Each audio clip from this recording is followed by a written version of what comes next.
Good evening, everyone. Thank you so much for joining me on this Friday night. I know our Friday nights are a little bit lighter than most of our other nights. That is just fine with me. I hope everyone is out there having fun, and specifically, I hope everyone is out there watching this new movie that just dropped on the 4th called The Sound of Freedom. And the byline from this film, the catchphrase is "God's children are not for sale." It's a very interesting sounding movie. We actually wanted to go see it tonight. We'll see if I am up for it. I was kind of pushing back on it because I'm very tired this evening. I was hoping we could do it tomorrow, but we'll see what happens. We're going to read about it. We'll see if I get all amped up about it. And there are some spicy takes from the mainstream media about this. So I kind of just want to jump right into it. We're going to talk about this. I think we're mostly going to focus on this tonight because it is super, super interesting to me. Before we get started, we will look at what Andy has to say about this conversation. Tonight, weird crazy lady on plane scared of sitting next to face tattooed gargoyle who calls himself Satan. Yes, so that's the other thing we're going to be touching on tonight. There's a story of a lady on a plane, and you guys, I'm sure, have probably seen this movie by this point, this video by this point, and she's screaming. She sounds like she's having a mental break, and I felt really bad for her, but the mainstream media and people across the internet were calling her Karen, calling her terrible names. In fact, let me see if I can pull up a quick article about that on a flight. Yeah, airplane Karen goes viral for drunken rant. Bizarre U.S. woman causes ruckus and delays flight by 3 hours. Yes, so people were not compassionate to this woman. If you guys have seen it, she's very clearly very concerned about something that happened in the back of the plane. She swears a lot, so I'm probably not going to show you guys the actual video, but we are going to listen to a man who says he is the person who is supposedly not real, according to this woman who is clearly having some kind of break.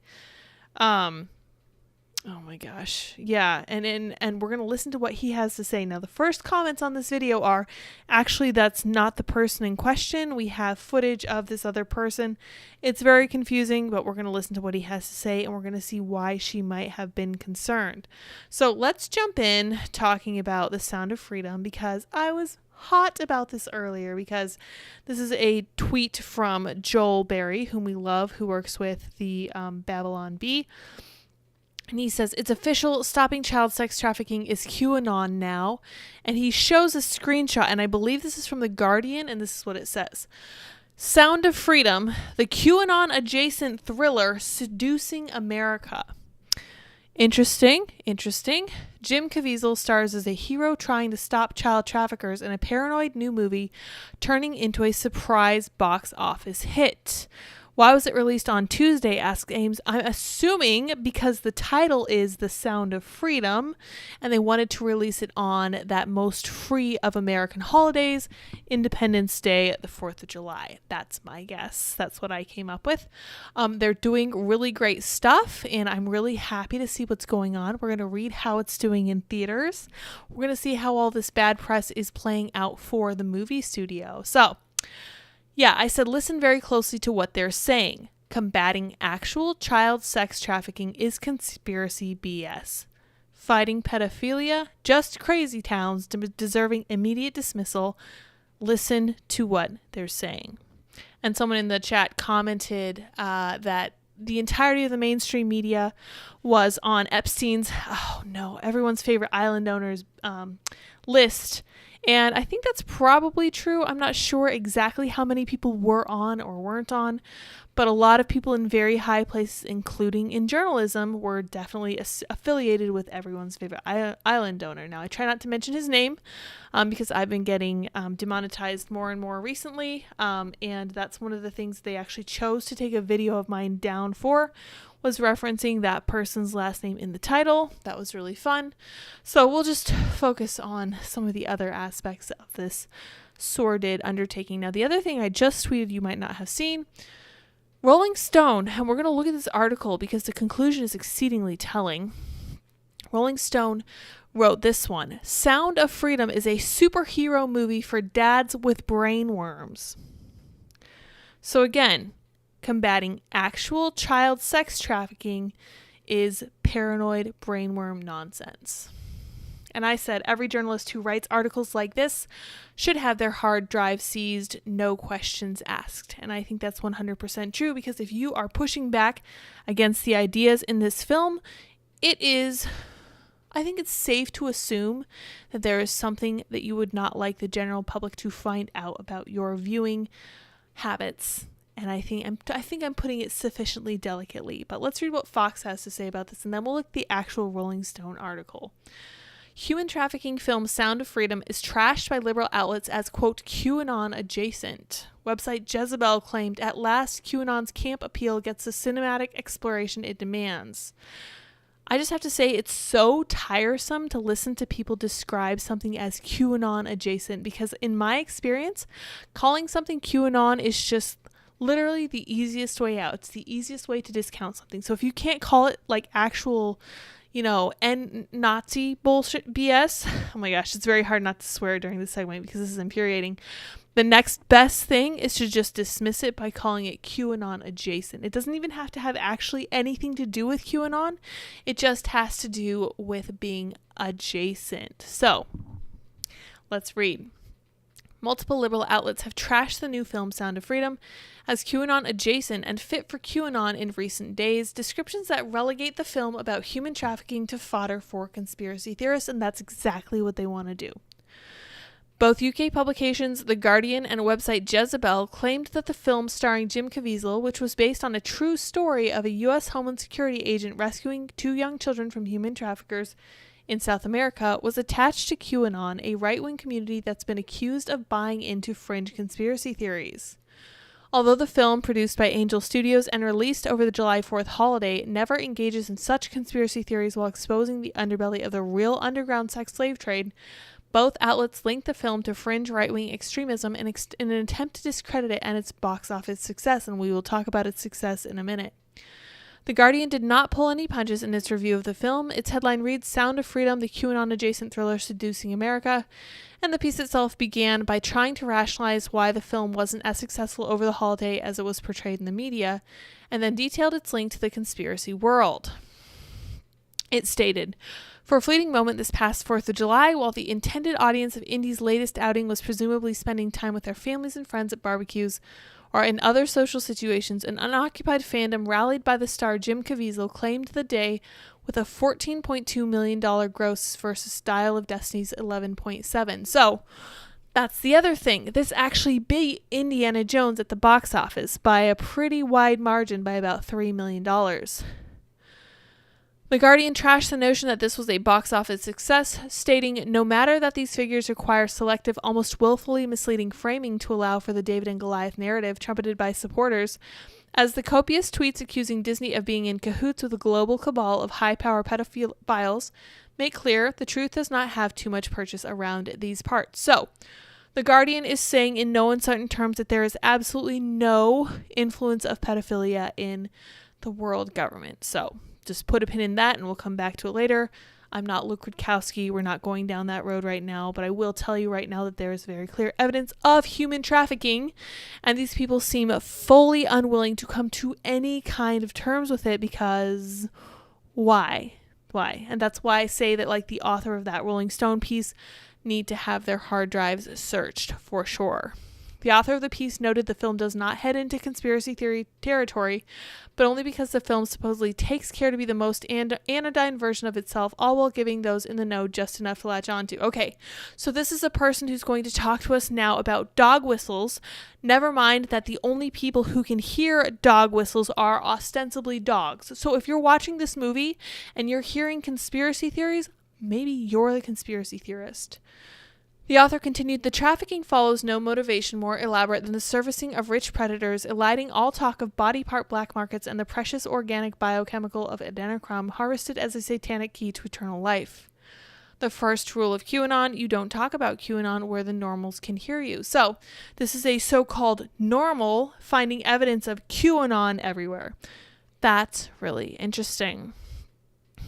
The author continued, they also described the film as a crisis pregnancy center in the way it gets persuadables to believe in its subject matter by giving them a more palatable version, echoing liberal claims that crisis pregnancy clinics propagandize against abortion.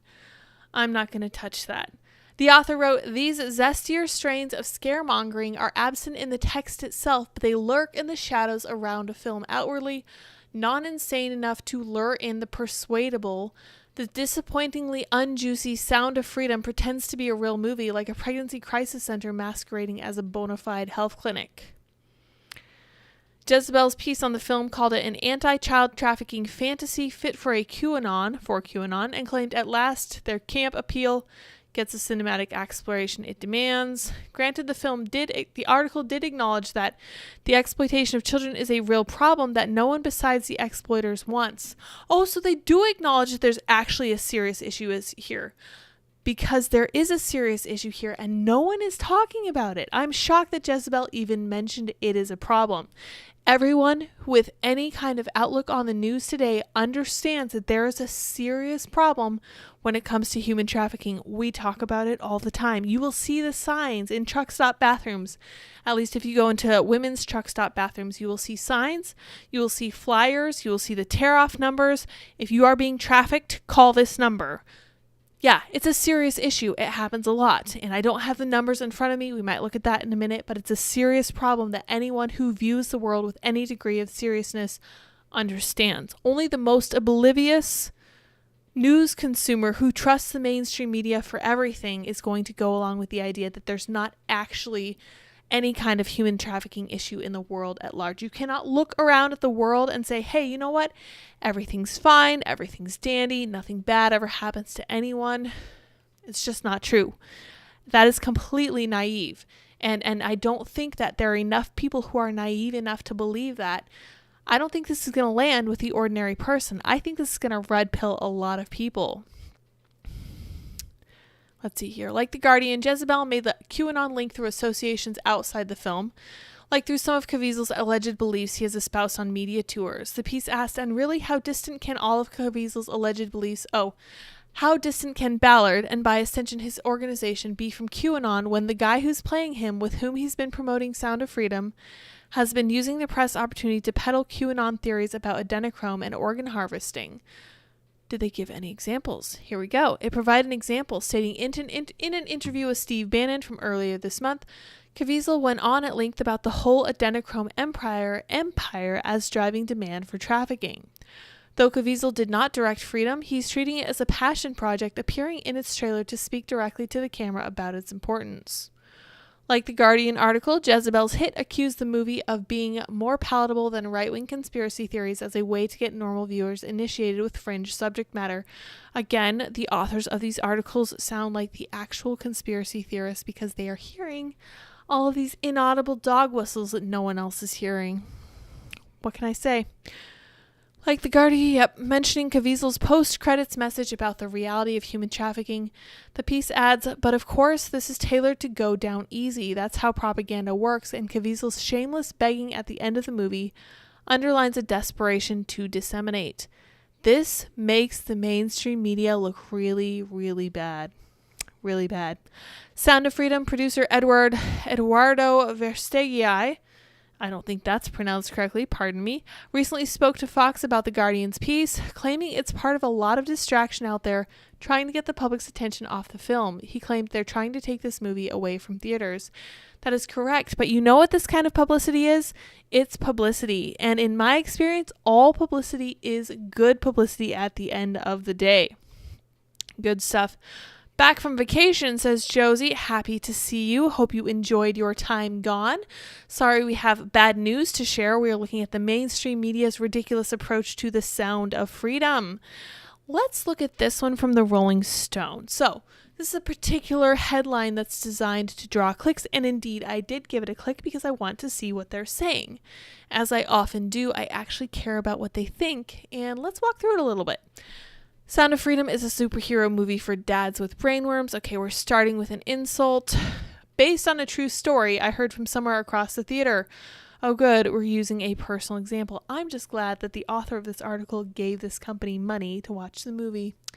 The familiar words had appeared on screen, and an elderly man had taken it upon himself to read them aloud to the rest of a sizable audience seated for a matinee showing of the anti-child trafficking thriller Sound of Freedom, starring Jim Caviezel. Okay, so they're explaining that it is an anti-child trafficking thriller. Okay? And I don't think they recognize how bad this makes them look, but let's continue on. For the seasoned moviegoer, this phrase is a joke. We know the cinema will stretch almost any truth to the breaking point, and the rank insincerity of such a pronouncement is the foundation of the prankish opening titles of Fargo. But this crowd, I could tell, would view the events depicted over the next 2+ hours as entirely literal, because these people, the Rolling Stone writer is here to tell you, are idiots. They're rubes. This is the Bud Light crowd that Bud Light thought they could get away with mocking. This is the elite telling us what they think of us. And this is what Thomas Sowell is talking about when he talks about the people who are, higher than all the rest of us, highly educated, highly indoctrinated. They think they're better than we are. They're here to tell us how to live our lives. Never mind that we should not follow their examples. Caviezel, best known for being tortured to death in Mel Gibson's The Passion of the Christ. Okay, so he is telling you exactly what he thinks about the Passion of the Christ and, by extension, Christianity. Has become a prominent figure on the conspiracy right, giving speeches and interviews in which he hints at an underground holy war between patriots and a sinister legion of evildoers who are harvesting the blood of children. It's straight up QAnon stuff, right down to his use of catchphrases like "the storm is upon us." Here he gets to act out some of that drama by playing a fictionalized version of Tim Ballard, head of the anti-sex trafficking nonprofit Operation Underground Railroad, in a feature film that casts the operator as a Batman-style savior for kids sold into the sex trade. This is written, I would like to stress, by a journalist who has done nothing notable with his life other than sit behind a desk and type tacky little stories for a publication as awkward and gross as the Rolling Stone. And he is criticizing Tim Ballard for rescuing children from sex trafficking. I think they call that rich. That's my impression. That's absolutely ridiculous. Ballard himself has dabbled into Q-adjacent conspiracy theories such as the Wayfair trafficking hoax, while his organization has far-right affinities and a long record of distorting its botched raids, which rely on bizarre tactics like asking psychics where to find victims for rescue. So this is relying on a Vice article that was written by a woman who actually attended some of their raids with them, wrote a glowing piece about them, and then years later went back and recanted what she had to say in a clear attempt to smear the operation as a whole. I have to say, too, this side of the aisle, the left side of the aisle, leftists at this point in time, can look at a literal hero who has actually saved children from human sex trafficking and say, this guy believes something I don't like, therefore he is a bad person and I can discount everything he does. You literally cannot be redeemed from having the wrong ideas according to the left. They are a dangerous, dangerous side of the aisle to get affiliated with, and anything you do can and will be used against you forever. Ballard, Caviezel, and others of their ilk had primed the public to accept Sound of Freedom as a documentary rather than delusion by fomenting moral panic for years over this grossly exaggerated epidemic of child sex trafficking, much of it funneling people into conspiracist rabbit holes and QAnon communities. So I would like this man to prove that this is not actually happening, because that appears to be what he's saying here. In short, I was at the movies with people who were there to see their worst fears confirmed. And you, sir, are writing an article about the right wing to confirm to the left their worst fears about the right. Pot calling the kettle black. Sound of Freedom lives up to that anticipation. It is a stomach-turning experience fetishizing the torture of its child victims and lingering over lush preludes to their abuse. At times, I had the uncomfortable sense that I might be arrested myself just for sitting through it. Again, I would firmly like this man's hard drive to be seized, 100%. He seems to be thoroughly incriminating himself. Nonetheless, the mostly white-haired audience around me could be relied on to gasp, moan in pity, mutter condemnation, applaud, and bellow amen at moments of righteous fury, as when Ballard declares that God's children are not for sale. They were entranced, but what they clearly took for a searing expose. Not even the occasional nasty coughing fit, and we had no shortage of those, could break the spell. So these people are stupid, they're old, they're rubes, they're gullible, and they probably have COVID. Honestly, I can't help thinking I hope he caught it here. At the outset, we're introduced to Caviezel as Ballard, working for the Department of Homeland Security as part of the Internet Crimes Against Children Task Force.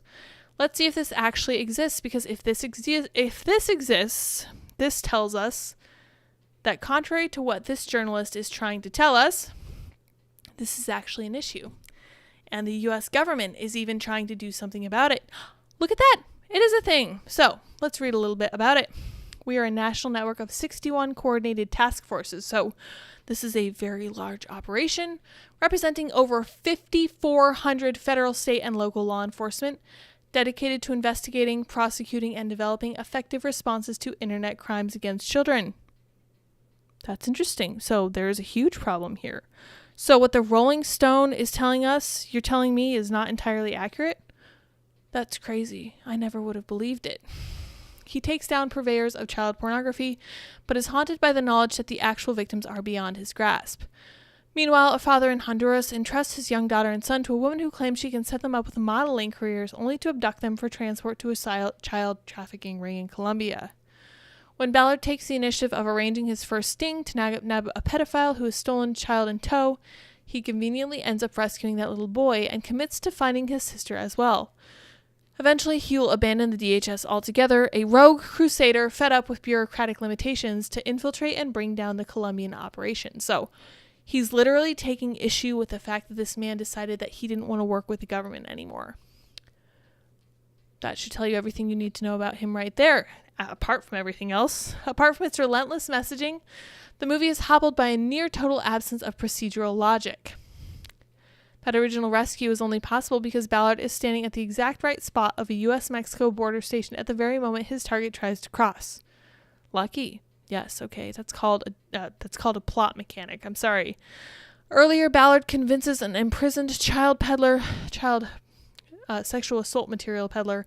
Pretty sure all hope is lost for this video anyway because of the topic, but facing a sentence of 30 years to help him to contact traffickers in exchange for immunity, needlessly posing as a pedophile himself to gain trust. When the guy fulfills his end of the bargain, Ballard has a dozen police officers swarm the diner they're in to arrest him again. Wait, how was he sprung from custody in the first place? It doesn't matter as long as the drooling creep with requisite glasses and pervert mustache gets his head slammed against the table once more. The same muddled approach is taken to Ballard's later, more sensational busts, which is certainly in keeping with the way OWR, which is Operation Underground Railroad, embellishes and misrepresents, again referring to a Vice article, their international missions according to a Vice News investigation of the group. Yes, if we are trusting Vice News, all hope is lost. I just have to say here that this man is actually taking issue with the fact that the movie portrays the takedown of a pedophile as a positive thing and intentionally feeds into people's appreciation for justice being served. And that's where Rolling Stone is, and that's where the mainstream media is. Now we're going to skip to the end because this is an obnoxiously long article. This man has a very clear agenda. If it's not clear by this point, if you're just kind of generally thinking he's probably a predator and a creep, let's talk about this. Meanwhile, it will surely do no good to point out Sound of Freedom's hackneyed white savior narrative. So here we have our intersectionality, or its wildly immature assumption that abused and traumatized children go right back to normal once the bad guys are in handcuffs. That's nonsense. I don't care. It's just a movie. Or that it enforces stereotypes about trafficking that Angel Studios itself says are less than accurate. To the film's intended viewers, those idiots, remember, these cannot be flaws, they're the whole appeal. Right, again, idiots. There is a visible suffering all around us in America, and this is where his left-wing bona fides really get to shine. There are poor and unhoused, okay, so that word alone should be a red flag for you, and people brutalized or killed by police, right, of course, George Floyd. There are mass shootings, right? Not enough gun control, lack of health care. We do need Medicare for all. Climate disasters. The climate crisis is the worst thing ever. Way worse than child sex trafficking. And yet, over and over, the far right turns to these sordid fantasies about godless monsters hurting children. Because the right still cares about children.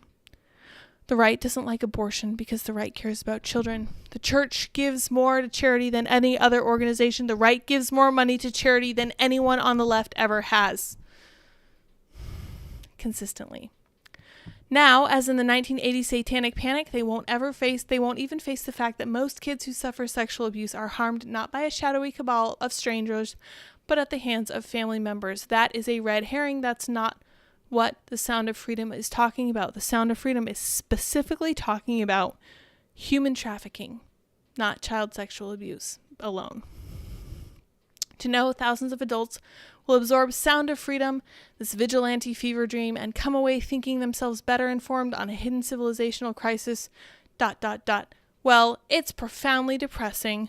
Worse still, they'll want to spread the word. Oh, I don't think that's bad.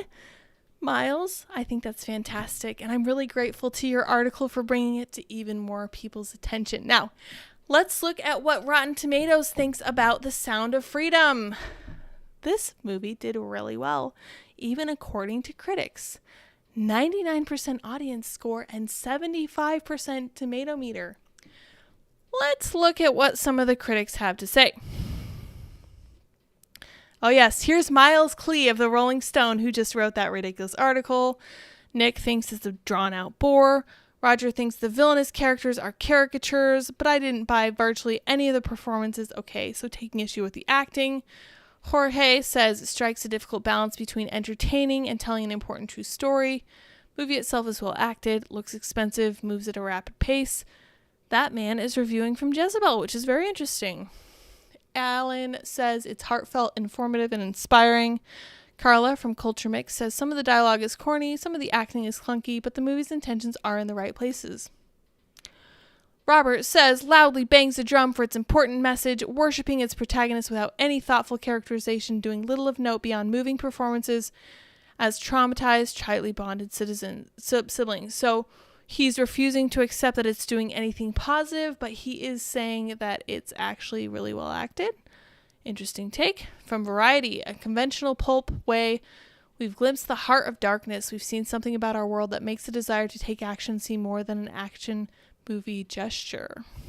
Sound of Freedom will inspire you to take action and do some good yourself.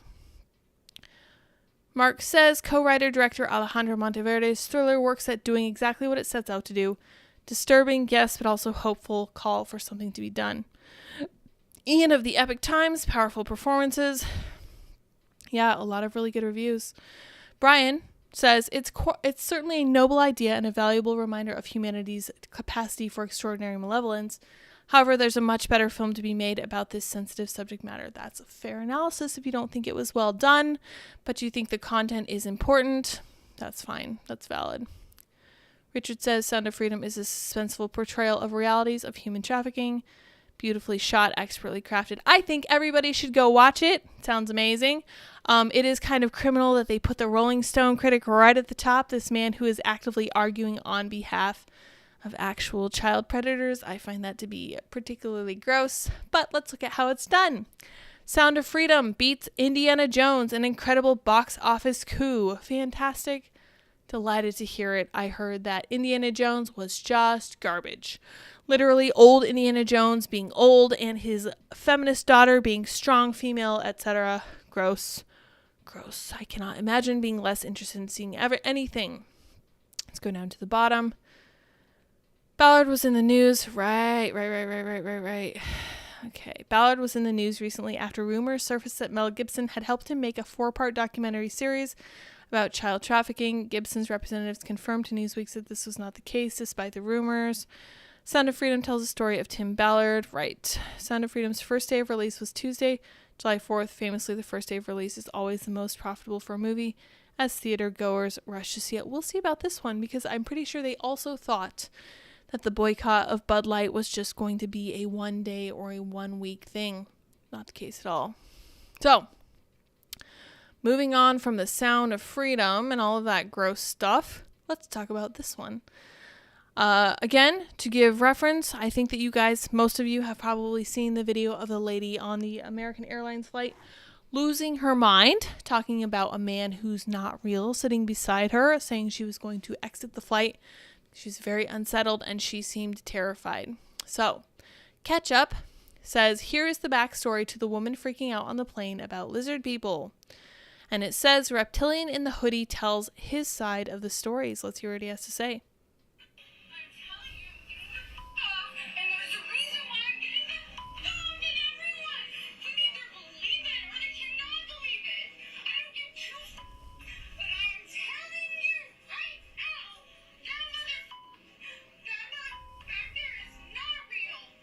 Alright, so the internet has heard the story of the woman on the plane with the reptilians. But thanks to her delaying the flight, I just got home, so now it's my opportunity to tell my side of the story as the guy in the hoodie.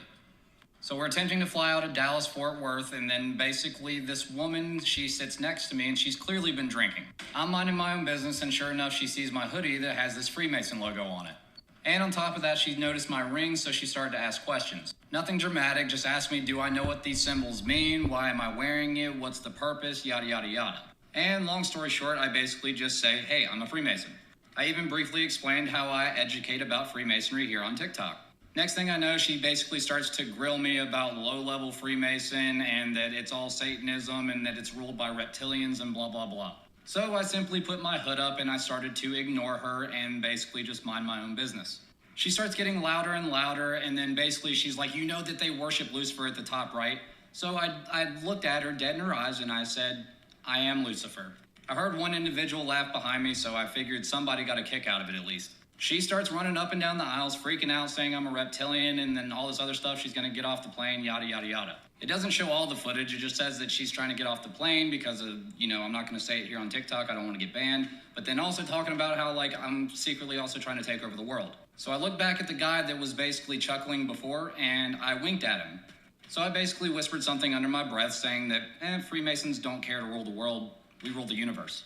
And I looked back at the guy that was laughing before and just kind of winked at him because he started laughing again. Well, I didn't think that she could hear me, but evidently she did, and it actually escalated it even further, and then they delayed the flight, and so on and so forth. So moral of the story, don't believe everything you hear on the internet. And Freemasons don't care to rule the world when we rule the universe. Yeah, so I'm going to take this man's advice very seriously. He says to not believe everything you see on the internet, and I will tell you why I don't believe him. First of all, he strikes me as a fedora-wearing atheist type, somebody who really might actually say in public, Freemasons don't care to rule the world when they rule the universe, and completely mean it. Unbelievable cringe, unbelievable unself-awareness. And we're not even getting to the part about the face tattoos yet. This is a phenomenon that Ben Shapiro calls face tattoo syndrome, where someone will get a tattoo on their face, on their forehead, and then they'll wait for you to say something about it and then throw a hissy fit because, oh my gosh, why did you notice that they have a face tattoo? This is a little bit in line with the leftist tactic of pointing out that it's bad that you're noticing something that's clearly happening.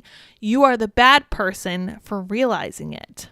This man says that he's wearing this hoodie, and I don't believe him because supposedly the first comment on this video is that this is not him, and they show us why. So let's roll down and see.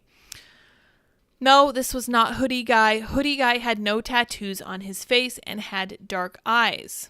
Someone else says that's not even him.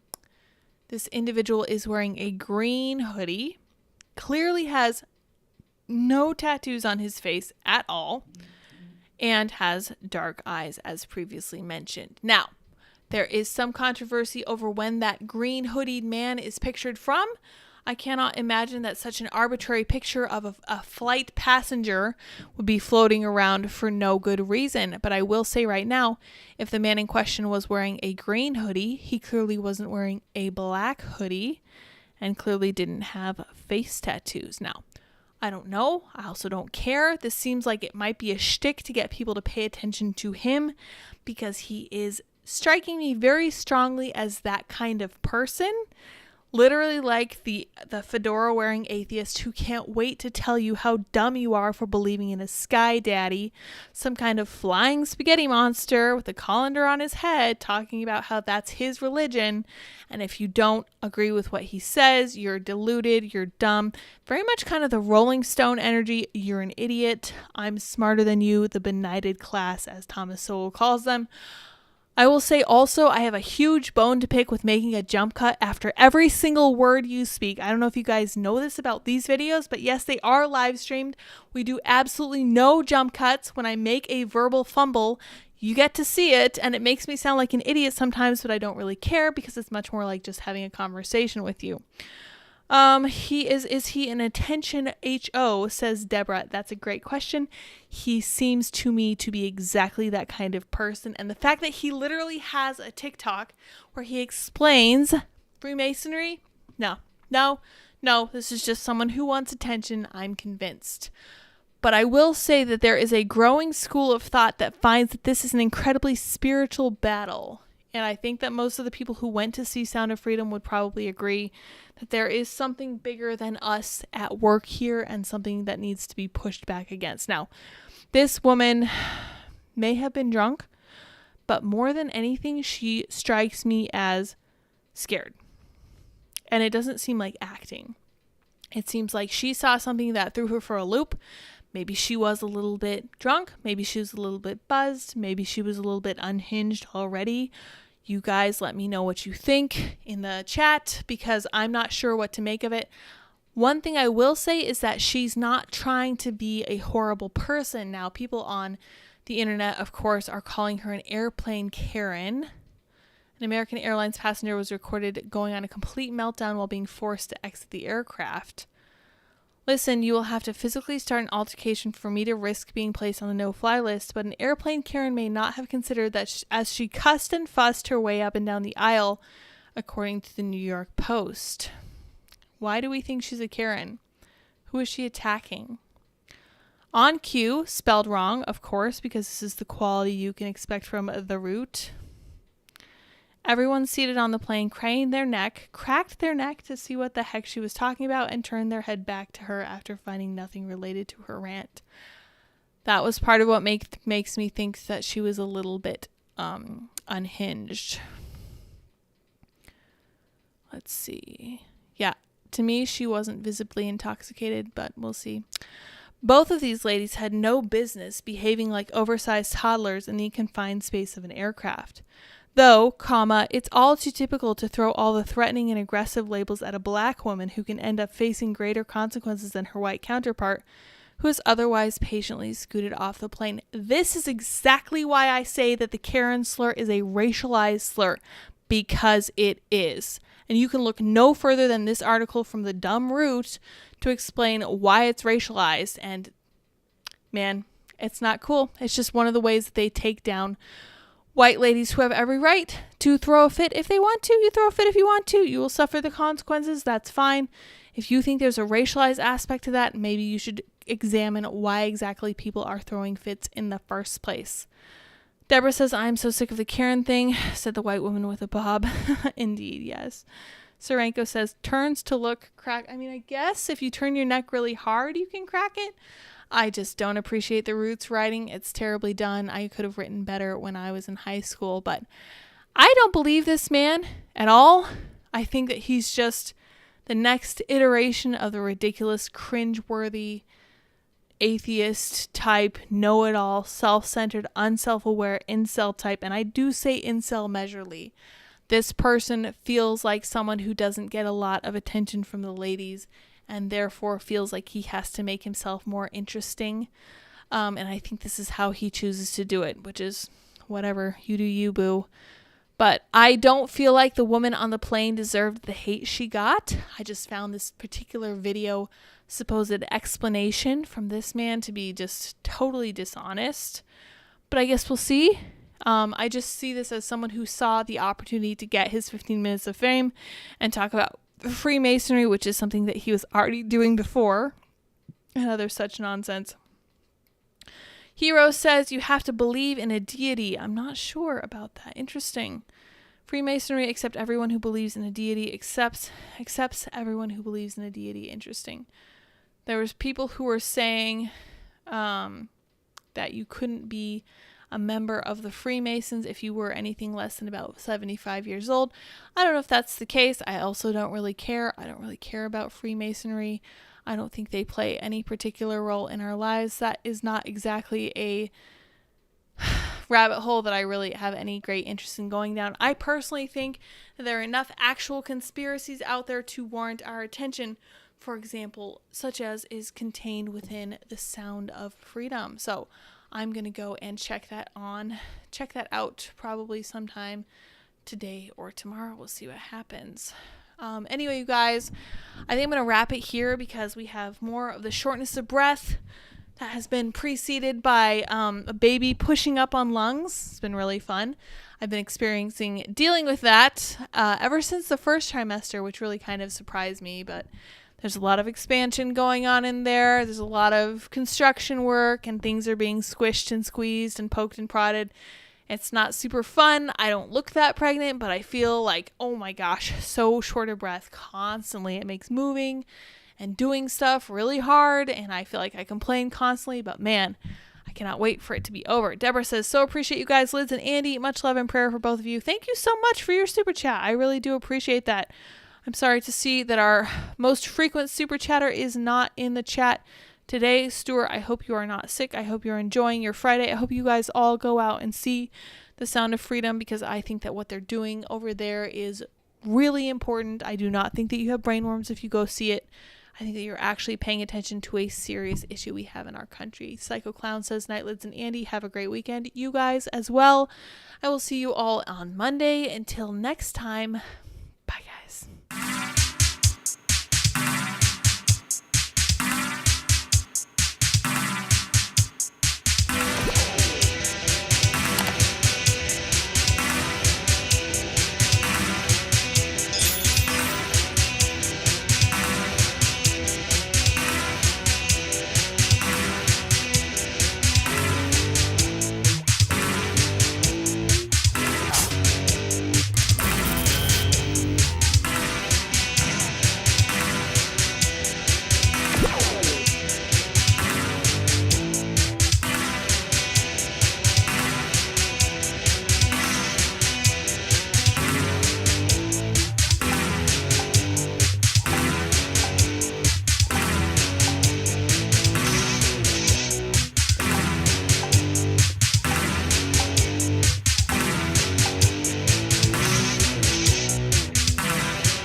How's it going?